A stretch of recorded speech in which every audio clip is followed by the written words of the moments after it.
Daniel Woodrum, welcome to the Back to the Early to Rise podcast. I feel like I'm your top guest now, Craig. You might be, especially if we do a couple parts of this, because we're going to jump into leadership, Daniel. And just for everybody listening, Daniel's the head coach in our program. He's also my business partner at Fit Body Boot Camp. I got the shirt on right here. Yeah, exactly. And so Daniel and I have known each other for about 10 years. And it's been amazing to watch his leadership journey. You know, I knew you when you were working at 9 Round when you started with turbulence training? I think when I met you in 2011, Craig, I had just opened up the 9 Round gym, my first gym I owned. Yeah. Wow. So you owned the 9 Round. You're a single guy back then. Then you met Britt. Mm-hmm.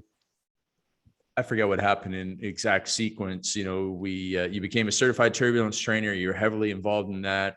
You and I opened up, and Britt, we opened up the Fit Body Boot Camp. Was that after you got married to Britt or before? So we actually opened the gym in February 2015. We got married in April. So about 2 months later, that all happened. Opening a gym and getting married in a 2-month time span was a lot. Yeah. Okay, cool. And then, you know, along came Police, 2017? 2018. Yeah. 2018. A week and a half. Yeah. Yeah. And then your son Banks is 2019 or 20? 20. Yeah, he just turned 2. Okay, so he was born during COVID? He was, yes, right in the middle of COVID. Yep, May. Well, not in the middle of COVID, in the beginning of COVID. Well, the beginning of COVID, yeah. In the middle of the beginning chaos.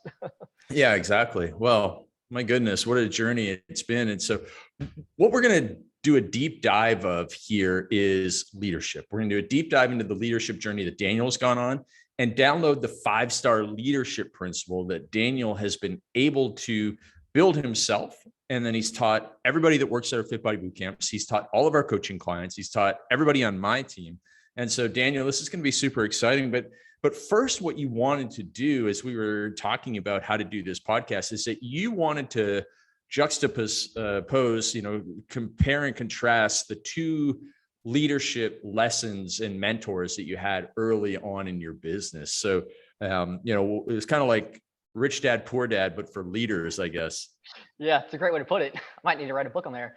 Yeah, exactly. So I'll try to give you a quick rundown here. So back in 2000 and right after college, 2010, I started working for a sports training facility.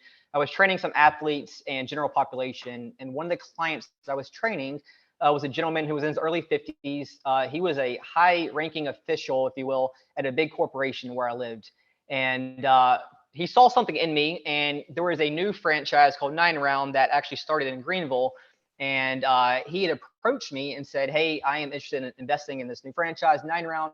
I need somebody to help me run the gym. You seem like a young, ambitious guy. Would you be interested in opening up a gym with me?" I mean, at the time I'm like 22, 23. I'm like, absolutely, this is a credible opportunity. So obviously a lot of things happened between them, but we ended up forming a partnership. I moved 3.5 hours away to Charleston, South Carolina. We opened up our first gym in 2011. My thought that's process, how you ended up in Charleston. That is, yeah. That's how I didn't know that. I went up here. Yep. So my thought process at the time was, okay, this guy is a super successful businessman, right? He's got 30 years of experience. He's gonna be able to mentor me and show me what it is to run a business, but also be a great leader. And in the beginning, because I didn't know what leadership was, I didn't really have a mentor growing up. I had great parents. I had some sports coaches that I looked up to, but I really didn't have that mentor figure to really teach me what it was to be a leader growing up.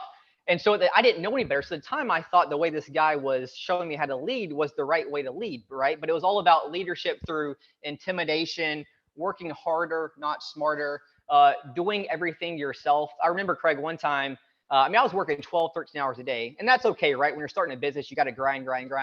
But I did the schedule, but he also was able to see the schedule, and I gave myself a day off from the floor. And I'll never forget, he gave me a phone call and just ripped into me. Like, "What are you doing? Are you going out of town?" I'm like, "No, I was just going to give myself a day off to be able to work on other things.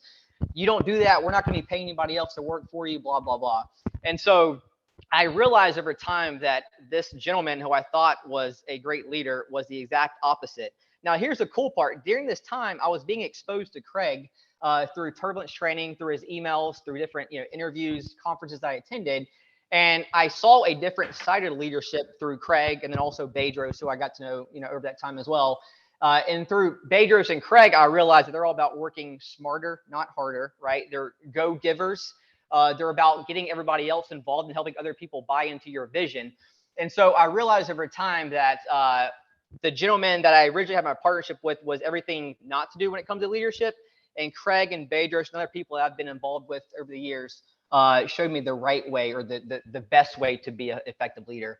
And so I'm glad I had both ends of the spectrum, because it was a great lesson for me. And so now I have adopted Craig and Bedros' more leadership style, and use the other examples as ways not to be effective leader. So if you had to, summarize the Craig and Bedros approach to leadership, like what would those things be?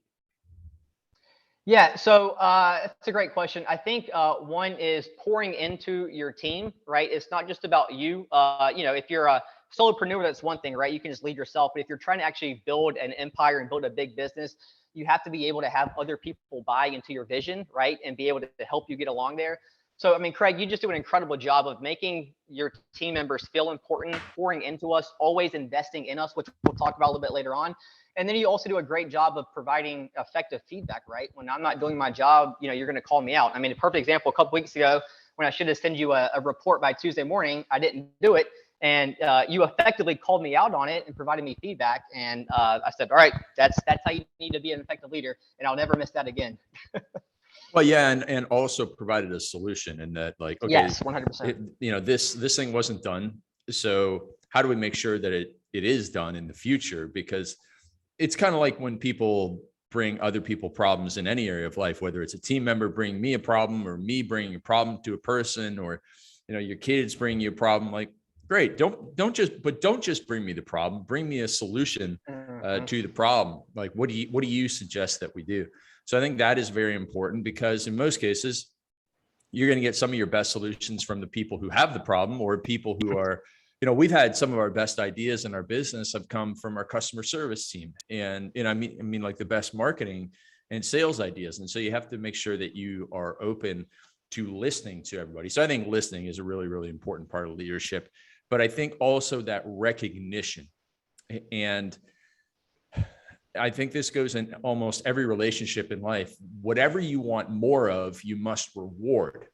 So if you want more meals, like a certain meal that your partner made for you at dinner tonight, then just heap the praise, and talk about it all the time. But, if you really enjoyed it, but you never say anything about it, you're not going to get more of it, because they're going to think, well, they probably didn't like it. And if you want your kids to do something, if you want your team members to do something, if you want your followers on social media to do something, reward those people when they do something that you want to continue. For example, like if somebody listening to this has followers on anything, whether it's YouTube or Instagram or Facebook or LinkedIn or whatever, and somebody shares a piece of your content, you want to recognize that person. You want to make it seen by other people that this is how we do things here. If you go and share my content, then I'm going to, reward you and give you a shout out. And then that's going to go and encourage other people. Cause it's kind of like, I call it the gold star phenomenon. When you were a kid and you spelt something right in grade 1 and first grade, and your teacher gave you a gold star. Well, you were like, oh, I want to get a gold star every time. So I'm going to, try my best at spelling.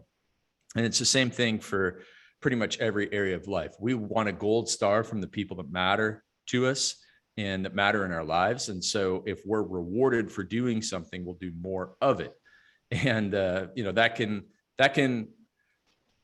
can actually be a negative thing too. So for example, like, somebody listening has teenage kids and they do something stupid and all their friends laugh and in a good way. And their friends are like, yeah, that was awesome. Well, they're getting positive praise for doing something bad, and they're going to do more of that bad thing. So, they need to be corrected as quickly as possible. Because I know I did stupid things because, is the opposite of peer pressure, is that peer recognition. So, yeah. That's good. So it's super important. So what else have you learned from Bedros? You've really been in Bedros's world for a long time as a Fit Body owner. He's a Fit Body franchisor. What else do you really like that he does as a leader? You know what? I think what I love about Bedros is he leads by example. And I think he's a perfect illustration of when he started taking better care of himself, like with his relationships, his health, he became a better leader. And I've seen it through Fit Body. And so every time I reflect back on when have I been the best leader in my journey, it's always been when I've been optimal myself, right? When my relationships have been great, when my health has been great, when my time management has been great, when my communication's been great. So I just really, it's just kind of been just being exposed to Bedros and even watching him through social media last, year or so, when he's really kind of made his own transformation, I feel like, and made that turn. He's just been a more effective leader. You can see it. And so that's something I've always been trying to live by myself, is that when I'm optimal, when I'm living my best personal life, that's going to make me a more effective leader as well and help me pour into my team. Yeah. So then we flip it over and we go, okay, we've been talking a lot about good leaders. What the heck do we see in bad leaders, and including the person that was your first kind of mentor? Yeah. So, I mean, I could go in many different directions here. I think one is not taking extreme ownership. It's, it's easy to point the finger at you when things are going well, and then pointing the finger at other people when things are not going well. And so that's my former business partner. That's exactly what happened. Every time we were having success, it was always him praising himself. And where things were going, wrong or not as well, it was always everybody else's fault. And so I think taking extreme ownership and not blaming everybody else, and we'll talk about this, Craig, but having the clear expectations on that is a big proponent of being an effective leader. And then another thing is, it's just not delegating, right? Is not being able to delegate. You're trying to take on everything yourself.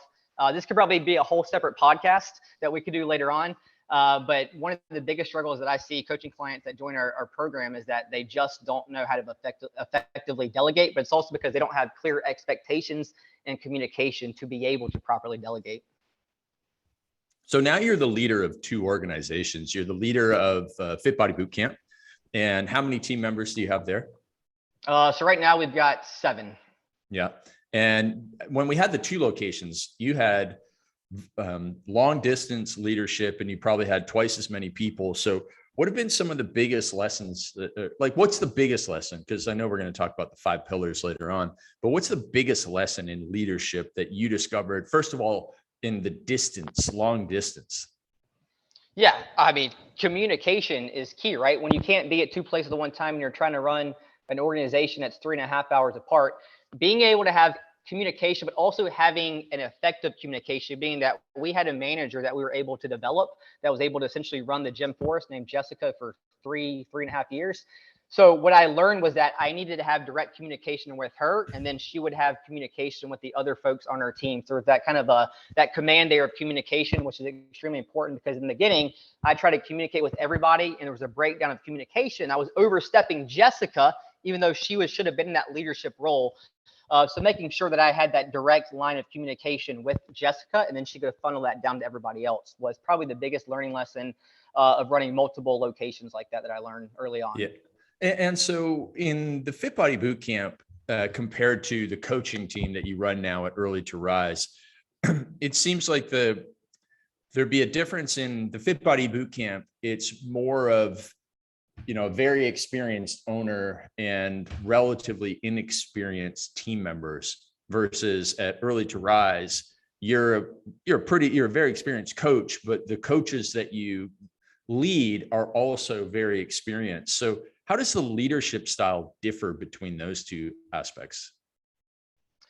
Yeah, I mean, that's a great question. I think that as far as the coaching program is concerned, with some of the coaches that we have that are just as experienced, if not more experienced than I am to a certain degree, I think what I've learned is that being able to, it's funny you said that, communication, right? Being able to listen more, because they have a lot of great ideas. So I'll give you a perfect example, Craig, is that Coach Gavin, who's been on our team for about 6 months now, amazing guy.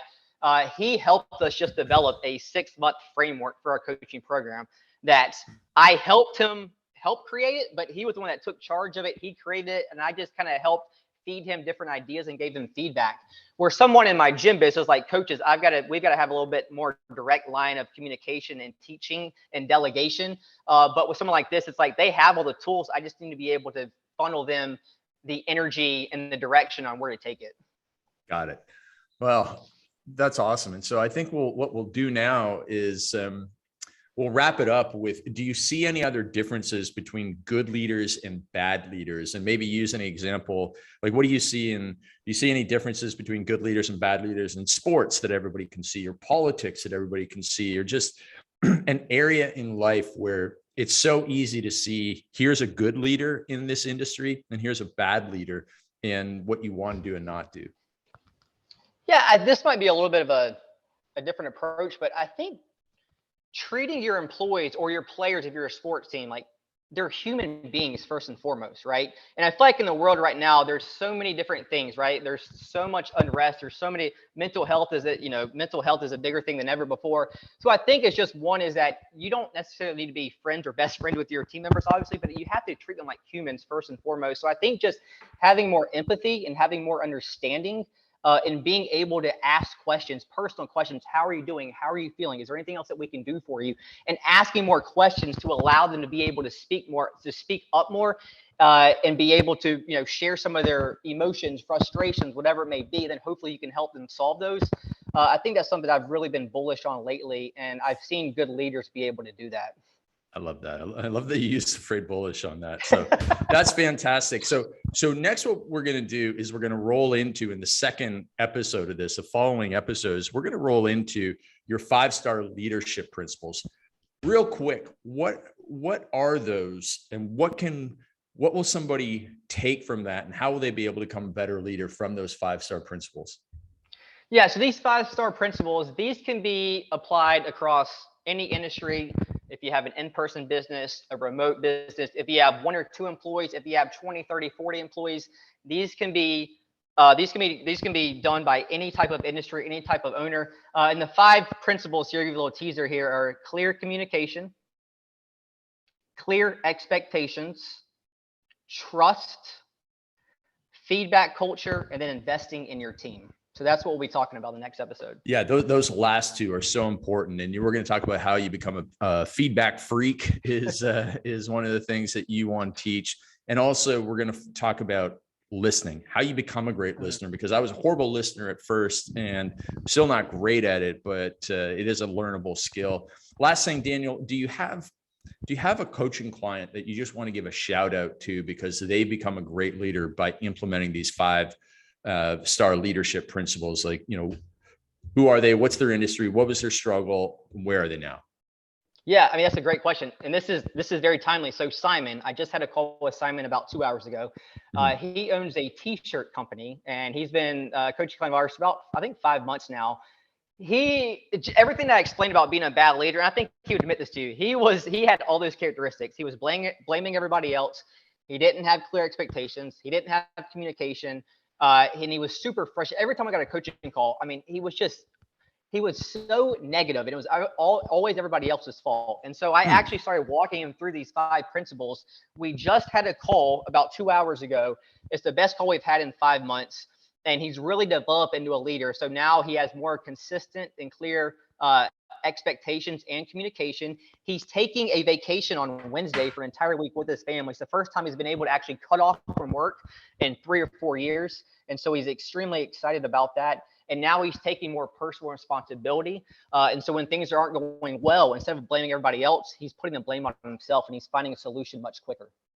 That's fascinating. Well, I mean, we're really going to dive deep into, those 5-star leadership principles, and understanding that you cannot blame others. If you're a leader, you can never, ever blame others. It all comes down to you. If you are the leader, if it doesn't come down to you, then you're not the leader. And that's either because you're not actually in that position, or you're simply not a good leader. So Daniel, I'm super excited to break that down. So we will deal with all 5 of those, including the feedback freak, in the next episode. Until then, everyone, Daniel, if somebody wants to reach out to you and ask you a leadership question, what's the best way to do that? Yeah, it's Daniel@CraigBallantyne.com. Absolutely amazing. All right. So get ready, because we're going to jump into round 2 of the leadership right after this.